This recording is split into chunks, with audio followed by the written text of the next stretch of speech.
Si j'étais ce vainqueur qui donnait des leçons, j'en ajouterais une autre. Apprenez des cicatrices et apprenez des couronnes. Si vous apprenez des personnes victorieuses seules, vous n'avez pas bien appris. Il y a quelque chose que seule la douleur peut enseigner. Il y a quelque chose que seul l'échec peut enseigner. S'il vous plaît, je veux que vous m'écoutiez. Je vous donne ceci comme un principe bonus. Et ensuite, nous allons prier. Nous vivons dans un monde aujourd'hui qui minimise ceux qui ont échoué et se concentre sur ceux qui ont réussi.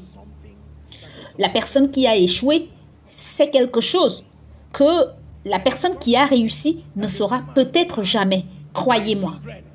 Il y a quelque chose qu'une femme qui a eu 3 enfants immédiatement après 9 mois peut vous enseigner.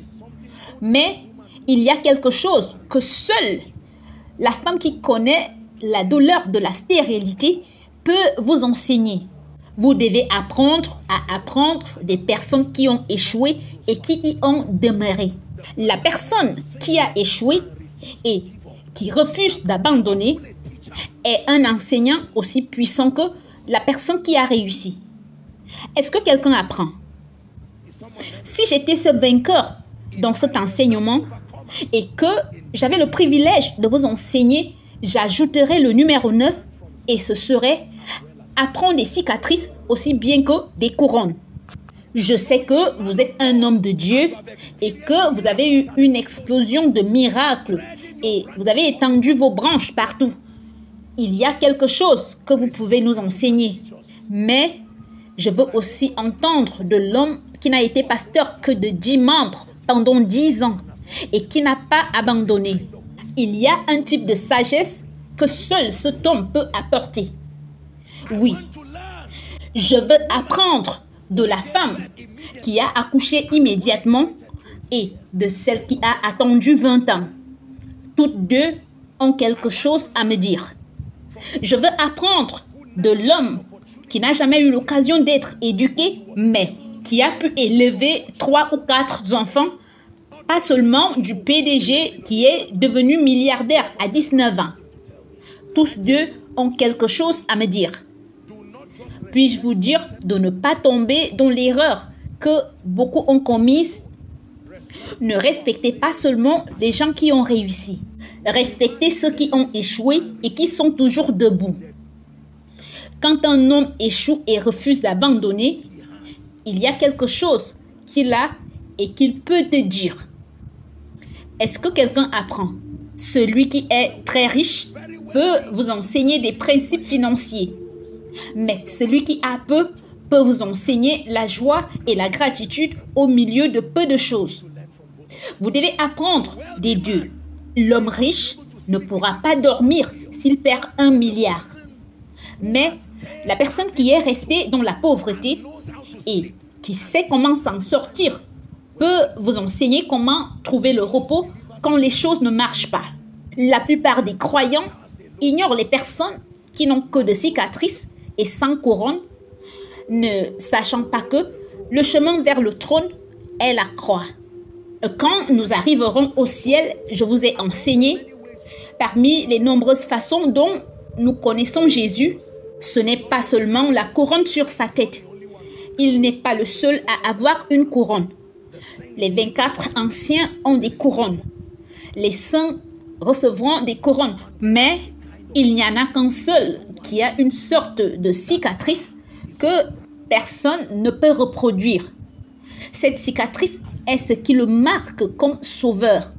C'est pas tout le monde qui peut vous montrer sa couronne, mais s'ils peuvent vous montrer leur cicatrice, respectez-les. L'homme n'a pas de voiture, mais il a marché avec ses enfants depuis l'école primaire jusqu'à ce qu'il soit à l'université. Demandez-lui de vous apprendre comment être joyeux sans rien. Il a quelque chose à vous apprendre. J'apprends de tout le monde. La Bible dit, va vers la fourmi, paresseux, considère ses voies et deviens sage. Quand je rencontre un homme qui a échoué et qui pleure, je lui dis, que veux-tu m'apprendre? Quand je rencontre un homme qui a réussi exceptionnellement, je lui dis, que peux-tu m'apprendre?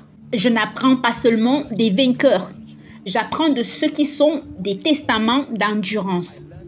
Ils ont échoué, ils peuvent vous apprendre comment ne pas échouer.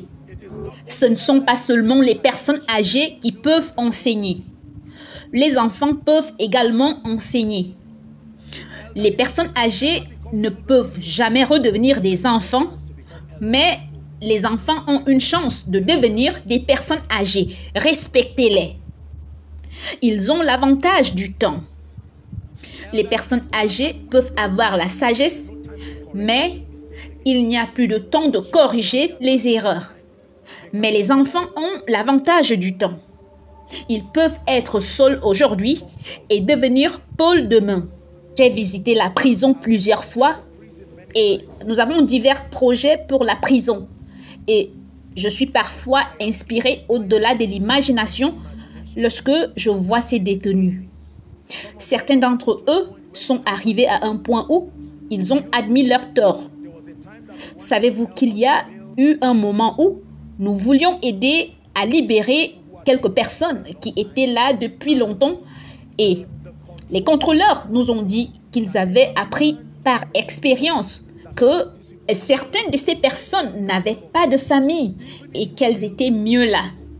Même si vous les libérez sous caution, elles ne partiront pas parce que la prison est devenue leur famille. Elles sont mieux dans cet endroit. Et donc, lorsque vous vous asseyez avec cette personne et que vous lui demandiez « Que peux-tu m'enseigner ?»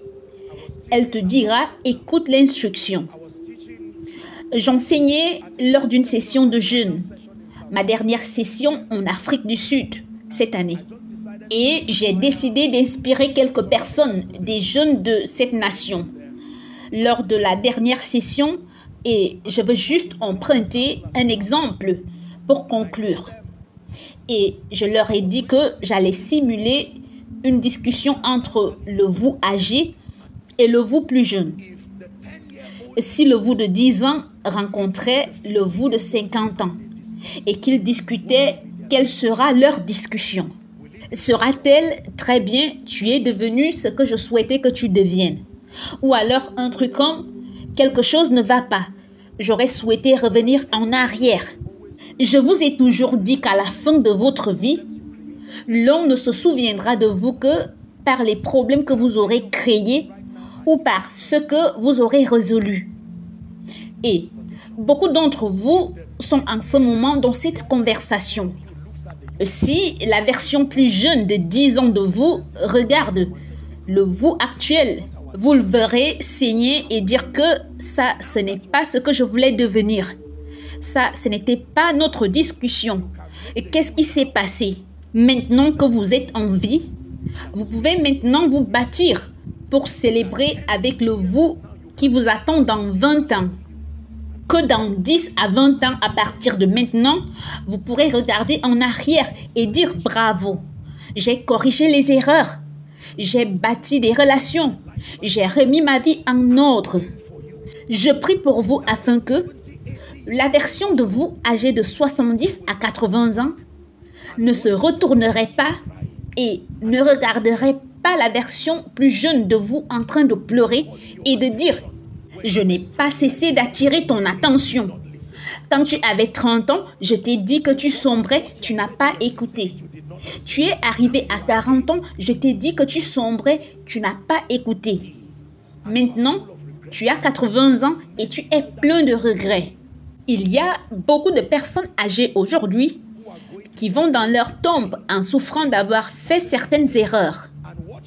Regardez ceci. Ceci est la conclusion de mon discours de ce soir.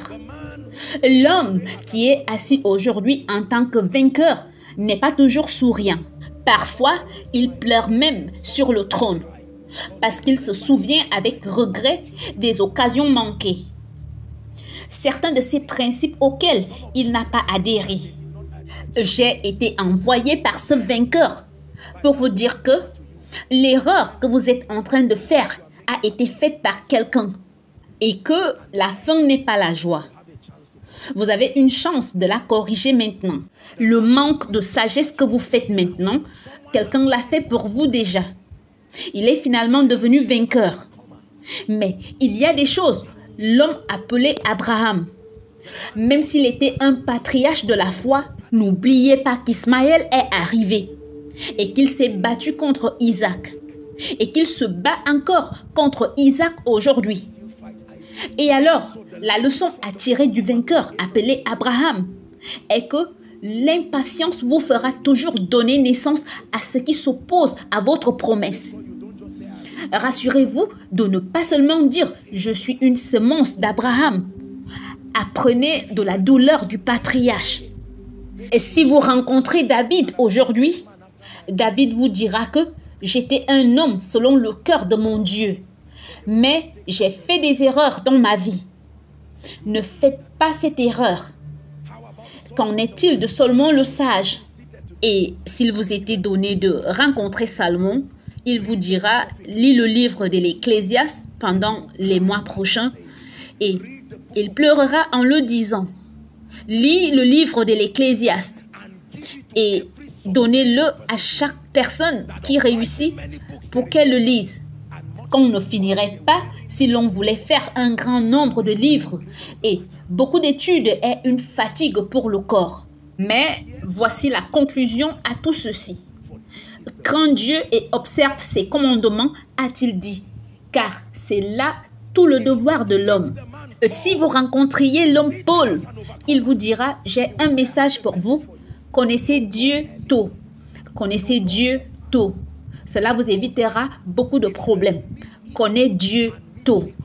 Et si vous rencontriez Esau et Jacob, ils vous diront, ne vendez pas votre destin pour un plat de nourriture. Ne vendez pas votre droit d'aînesse parce que vous avez faim. Supportez. C'est plus grand que votre faim aujourd'hui. Et alors, si vous vous asseyez et regardez le plus grand vainqueur de tous les temps, on l'appelle le roi des rois. Il est assis sur ce trône. Laissez-moi vous dire qu'il vous dira, venez à moi, vous tous qui êtes chargés et fatigués, et il vous dira, je vous donnerai du repos. Le repos d'hier, le repos de la douleur, le repos de la misère, le repos des malédictions. Je peux vous donner le repos, il dit. Prenez mon joug sur vous et recevez mes instructions, car je suis doux et humble de cœur, et vous trouverez du repos pour vos âmes. Et si vous rencontrez le vainqueur, il vous dira, peu importe vos péchés, j'ai payé ce prix pour vous comme preuve d'amour. Vous pouvez ne pas être capable de faire quelque chose par rapport à hier, mais vous pouvez commencer à zéro pour aujourd'hui et donner un sens à votre aujourd'hui pour un grand lendemain. Nous sommes entourés par des vainqueurs. Ils sont appelés la nuée des témoins.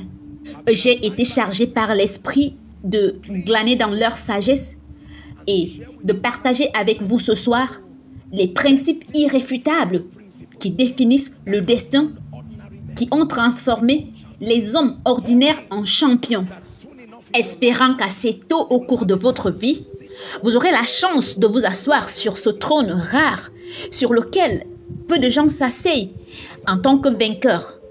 Que votre nom passera de Joshua Selman à vainqueur, de Marie de Grâce à vainqueur. Que les gens vous regarderont et qu'en effet, vous serez appelé vainqueur.